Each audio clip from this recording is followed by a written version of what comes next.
Hai, selamat datang dan balik lagi di Kokes Communication Podcast. Oke, di episode kali ini bersama aku Aiska. Dan aku Lulu. Nah, episode kali ini kita bakal bahas sesuatu yang udah sering terjadi nih di sekitar kita. Dan tiap hari tuh makin nambah gitu loh Kak kasusnya. Betul banget. Kali ini kita mau ngobrol tentang cyberbullying. Dan sebelum kalian skip karena isunya itu-itu aja, dengerin dulu nih. Nah, di 2026 ini cyberbullying sekarang tuh bukan lagi cuman hate comment di media sosial, Kak. Bahkan itu lebih Jahat gak sih komentarnya?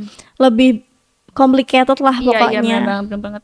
Iya sih, terus kayak ini tuh bikin aku ngerasa kayak sedih banget karena udah bener-bener parah itunya. Jadi kita mulai dari data dulu ya Kak, biar nggak dikira asal ngomong. Jadi di Indonesia itu ada yang namanya SafeNet. Itu lembaga yang nge-track kekerasan berbasis gender online di Indonesia. Mereka nyatain kasus perundingan cyber di triwulan pertama 2024 itu naik lebih dari 100% dibanding tahun sebelumnya.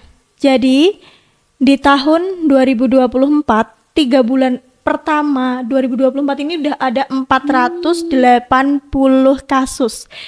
Gitu, lebih parah banget. Besar-besar banget sih itu angkanya tuh kayak wah, nggak bisa bayangin sih itu.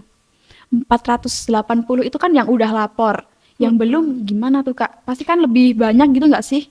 Nah, itu dia masalahnya teman-teman, karena banyak korban di luar sana itu nggak berani speak up. Dan dari data Kemen PPPA, korban cyberbullying terbanyak itu di range angka usia 18 tahun hingga 25 tahun. Itu sebesar 57%. Dan juga disusul di usia anak-anak yaitu di bawah 18 tahun itu ada 26%, which is itu usia-usia Gen Z ya Kak. Berarti yang paling sering terdampak itu adalah kayak umur-umur kayak kita gini ya, Gen Z abis ini ya. Benar banget, karena kenapa Gen Z? Karena kan kita itu sebagai Gen Z emang bener-bener melek banget digital ya Kak. Apa-apa serba digital, apa-apa serba online.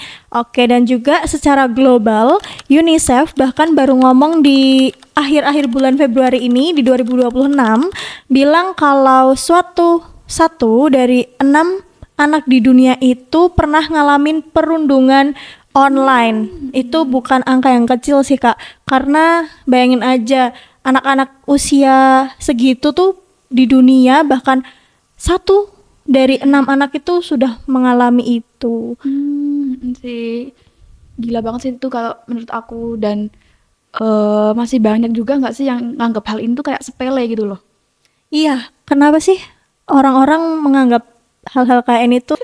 Karena sering banget dianggap lebay atau juga baper gitu loh.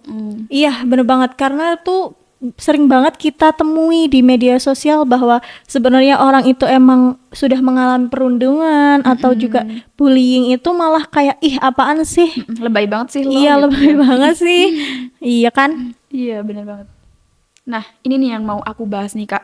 Jadi aku kan udah tahu kayak cyberbullying tuh gimana ya, kayak semisal ngomong komentar kasar gitu ya, terus kayak nyebarin rumor, terus kayak semisal nih aku chatan sama kamu tapi aku screenshot terus aku sebar luasin, itu kan udah termasuk cyberbullying nggak sih itu tuh. Dan ada istilah baru nih Kak yang itu apa namanya aku lupa, bentar. Namanya tuh deepfake bullying kalau nggak salah itu ya Kak. Ih, iya banget, bener. Buat teman-teman yang belum tahu apa itu deepfake bullying, yaitu di mana orang-orang atau pihak-pihak tidak bertanggung jawab itu menggunakan teknologi AI buat nempelin wajah korban, bahkan mungkin nggak cuman artis atau selebritis yang terkenal aja, bahkan orang-orang seperti kita nih Kak, Yugisi ini bisa berdampak banget karena orang-orang itu tuh nggak memandang siapa sih dia, itu tuh Iya enggak. benar-benar sih. Bahkan banyak orang yang sudah mengalami hal-hal tersebut. Terus yang bikin panik juga tuh ini loh Kak, kan AI sekarang tuh makin bisa diakses gitu loh. kayak semisal kita berlangganan apa, AI apa, kan itu udah murah banget ya beli di Bener banget. anu Bahkan tuh. ada yang free juga Iya, kan. iya kan bikin takut gitu ya. Kayak takutnya gitu kita kayak wajah kita yang udah kita upload tuh dibikin yang enggak kan takut banget gitu loh. Mm-mm. Bahkan sebenarnya kita tuh niatnya cuman mau nge-share kehidupan kita, cuman mau nge-share ke teman-teman dekat kita. Tapi kok ada aja orang yang tidak bertanggung jawab itu. Disalahgunakan gitu ya, Iya nggak bener tanggung banget. jawab. Bahkan ada nih Kak kasus-kasus di akhir-akhir ini tuh yang banyak banget kita temuin loh. Kalau Apa aku tuh, Kak? ya ini khususnya sebagai pengguna TikTok banyak banget kayak iklan-iklan pakai AI Oh iya, iya tahu. identik banget sama misalnya pakai muka si dokter atau apa. Bahkan kan kita jadi oh ini karena yang iklanin udah dokter nih jadi kita percaya aja gitu. Karena kita tuh nggak bisa bedain nggak sih mana yang AI kan sama yang asli gitu loh. Karena senyata itu, semirip itu. Bener banget. Karena sekarang tuh AI udah bener-bener identik banget sama wajah asli kita atau manusia gitu ya, humanis gitu. Terus nih Kak, aku kemarin juga pernah baca nih ada data dari CEO Cyberkarta yang menyampaikan di workshop keamanan cyber Jogja nih pada bulan Januari kemarin di tahun 2026. Nah itu tuh nyebutin kalau serangan deepfake ini melonjak sampai angka 1.400 kalau nggak salah ya. Itu secara dari tahun 2024 ke tahun 2025 gitu loh Kak. Dan korban terbanyaknya tuh perempuan sama anak-anak gitu. Nambahin dikit nih Kak, Komdigi juga udah angkat ini sebagai ancaman cyber di generasi baru. Mereka bilang bahwa kerugian dan juga dari penipuan dan juga pemerasan berbasis deepfake AI ini sudah mencapai 700 miliar nih Kak. Ih parah banget ya sih. Buset itu mah. Dan ini tuh Kak, masalahnya tuh sekarang orang-orang tuh makin susah itu loh bedainnya tuh loh Kak. Yang udah aku bilang tadi gitu loh. Terus survei terakhir di 2025 tuh nunjukin kalau hampir 40% orang itu tuh khawatir AI dipakai untuk kejahatan cyber. Terus dan 38% tuh bilang kalau mereka tuh nggak bisa bedain gitu loh. Mana konten buatan AI dan konten yang real seperti itu. Jadi sekarang nih bayangin aja nih kita udah dapat bullying di media sosial, tapi ketika kita mau lapor, orang-orang tuh berpikiran bahwa wah kenapa sih orang videonya aja terlihat real, ya kan? Jadi Bener kayak sih. kayak terkesan double victim banget. Iya ya. Ketika kita sudah merasa kita ini yang dirugikan, kenapa kita udah punya niatan untuk melapor, tapi orang-orang terdekat kita tuh malah kayak ih apaan sih gitu ya. Itu bener-bener kayak berat banget sih buat kita. Bener sih, korban tuh kayak ngerasa diserang, terus kayak disalah-salahin terus gitu kan. Itu menurutku kayak toksik banget sih. Iya bener-bener udah di lingkungan toksik. Oke, kali ini kita ngomongin dampaknya nih Kak. Karena ini penting banget dan juga sering diabaikan. Penelitian dari Lee et al. Di 2022 yang udah banyak dikutip bahwa cyberbullying itu dampaknya lebih lama dibandingkan bullying biasanya atau bullying secara real life gitu Kak. Bener-bener. Kenapa? Karena cyberbullying itu terus berlangsung setiap hari bahkan 24 jam per 7. Kamu tuh nggak bisa kabur dari era internet. Iya sih. Bahkan setiap hari nggak memungkiri ya Kak. Kita tuh bangun tidur udah pegang HP. Iya bener-bener. Ya kan, kita di kampus juga pegang HP. Apa-apa tuh sekarang udah HP. digital ya Kak. Bener-bener. Sampai kita mau tidur lagi tuh bahkan masih pegang HP. Iya sih, iya bener-bener. Kalau bully misal di sekolah gitu ya, lo pulang ke rumah itu tuh udah hilang gitu loh, nggak ada apa-apa. Tapi kalau di sosial media gitu kan masih ada jejaknya gitu loh, kayak ada gimana ya? Ya itulah pokoknya.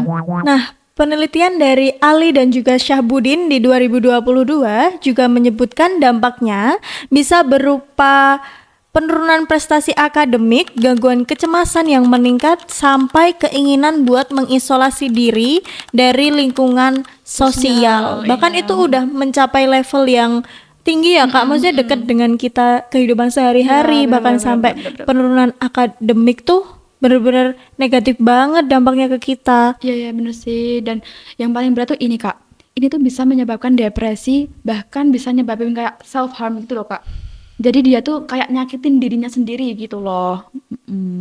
Terus berdasarkan dari Kemen PPA sendiri, ini tuh menyebut dari dampak cyberbullying yang paling serius gitu loh. Kalau boleh cerita nih Kak, ada nggak cerita dari temen kakak sendiri atau lingkungan-lingkungan terdekat? Kalau dari teman aku sih belum ada ya, aku belum nemuin. Mungkin kalau dari kakaknya sendiri ada nggak Kak?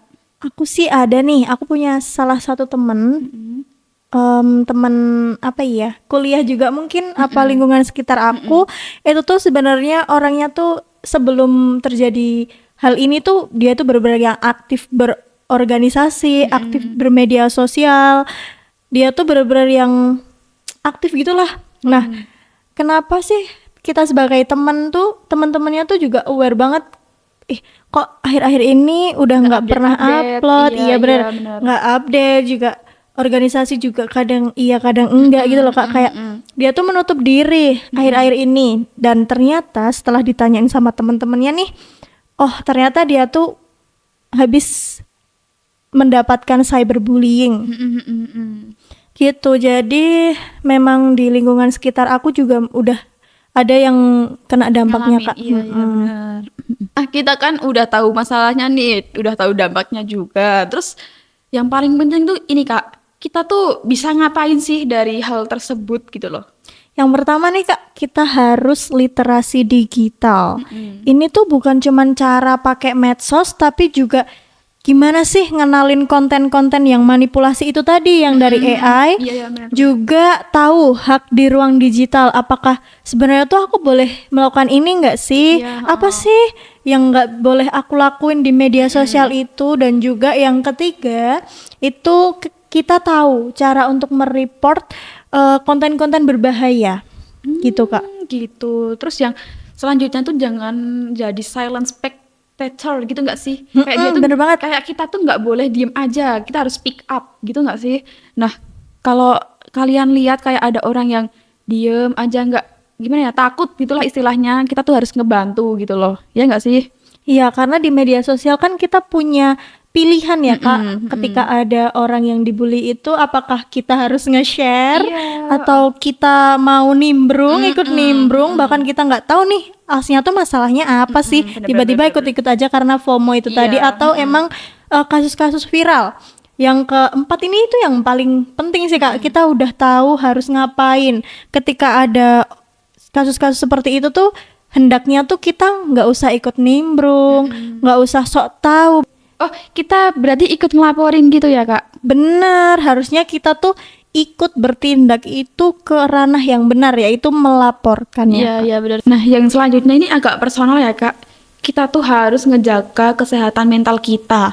Kita harus mengurangi kayak doom scrolling, terus kayak semisal kalau ada interaksi di media sosial bikin kayak ngerasa kita tuh nggak jadi diri sendiri lah, kayak jadi buruk gitu loh, mending kita cut off aja gitu. Benar, ketika kita merasa kita tidak aman di suatu lingkungan itu, lebih baik kita cut off aja ya teman-teman. Cut off. Jangan paksain diri kalian itu untuk seperti apa yang orang lain mau gitu. Oke, dan juga kalian itu tidak harus aktif di semua media. Tidak semua komentar itu harus kalian tanggepin Kak. Iya, lebih baik diem gak sih? Iya, karena digital well-being itu nyata dan juga penting banget di kehidupan kita yang udah digitalisasi ini. Nah, balik lagi nih Kak ke pertanyaan yang awal. Kan ini udah 2026 ya, tapi kok masih aja ada cyberbullying gitu loh Kak, nggak zaman nggak sih gitu loh. Iya, karena tuh sekarang cyberbullying itu nggak lagi tentang teknologi Kak, bahkan sudah menjadi budaya. Selama masih ada orang-orang yang nganggep bahwa perundungan menyakiti orang lain melewati online itu terkesan lucu, atau juga nggak serius, ini mah cuman komentar-komentar doang, kayak gitu-gitu tuh nyepelein gitu ya. Selama itu masih ada dan juga marak di media sosial itu, cyberbullying bakalan masih ada terus menerus Kak. Dan yang paling bikin lebih complicated sekarang tuh ini Kak, teknologi makin canggih, terus kayak platform baru tuh sering muncul, kayak regulasinya tuh selalu ketinggalan gitu loh. UNICEF sendiri juga pernah bilang nih Kak, kalau bukan cuma pelanggaran hak anak, tapi ancaman yang punya dampak panjang yang serius gitu loh. Makanya dari diri kita sendiri tuh harus ada yang namanya gebrakan baru, yaitu berani berbeda, dan juga kita harus melawan cyberbullying itu sendiri, karena dari diri kita perubahan itu akan muncul Kak. Dari kita nge-treat orang lain, gimana kita bermedia sosial dengan baik, itu tuh bakalan penting banget untuk mencegah adanya cyberbullying itu terus-menerus terjadi. Jadi menurut aku tuh ruang digital tuh yang paling aman bukan datang sendiri gitu loh. Kita tuh harus menciptakan gimana ya, secara bareng-bareng biar kita tuh merasa aman seperti itu. Bener banget. Oke, kali ini kayaknya obrolan kita udah cukup panjang Iya banget sih, ya Kak. Iya. Tentang cyberbullying itu. Bahkan ketika kita membahas cyberbullying itu terus-menerus, itu tuh juga berdampak loh. Dan ketika ada orang yang membahas cyberbullying itu, jangan kalian anggap remeh ya teman-teman. Iya, kalian harus bantu gitu loh. Sebisa mungkin gitu. Oke, mungkin cukup sekian dulu nih episode kali ini. Oke guys, mungkin kita cukupkan aja episode kali ini. Jangan lupa komen, like, and share ke teman-teman kalian. Dadah. Bye.